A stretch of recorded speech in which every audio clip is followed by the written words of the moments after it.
بسم الله الرحمن الرحيم. سأل سائل بعذاب واقع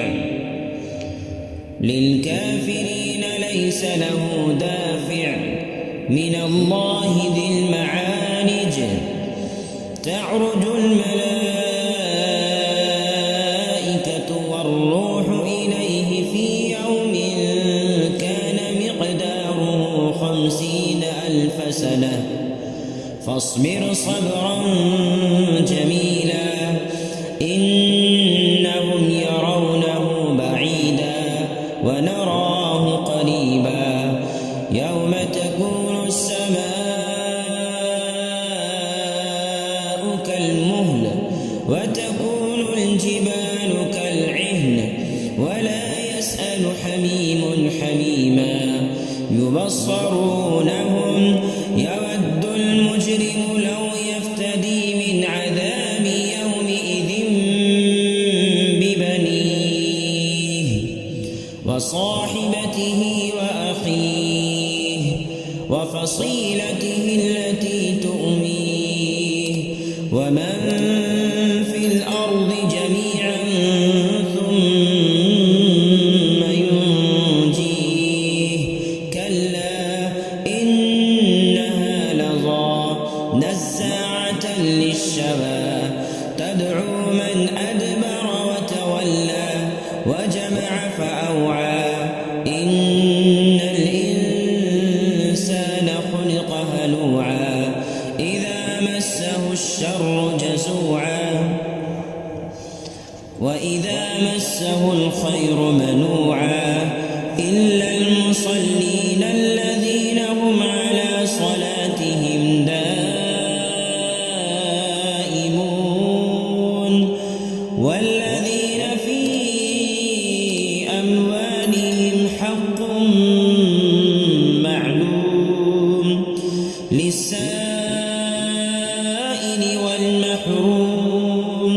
والذين يصدقون بيوم الدين والذين هم من عذاب ربهم مشفقون إن عذاب ربهم غير مأمون والذين هم لفروجهم حافظون إلا على أزواجهم أو ما ملكت أيمانهم فإنهم غير ملومين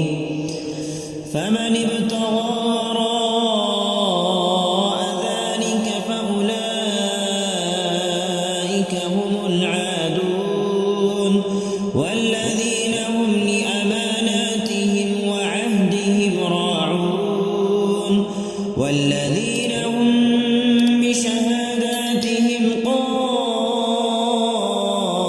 قائمون والذين هم على صلاتهم يحافظون أولئك في جنات مكرمون فما للذين كفروا قبلك مهطعين عن اليمين وعن الشمال عزين أيطمع كل امرئ منهم أن يدخل جنة نعيم كلا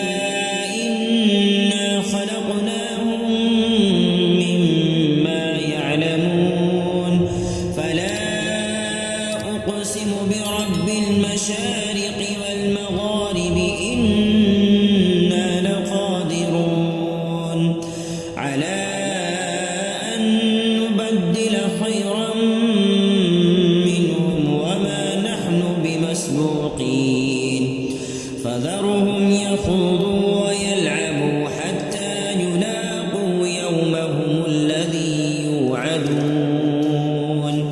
يوم يخرجون من الأجداث سراعا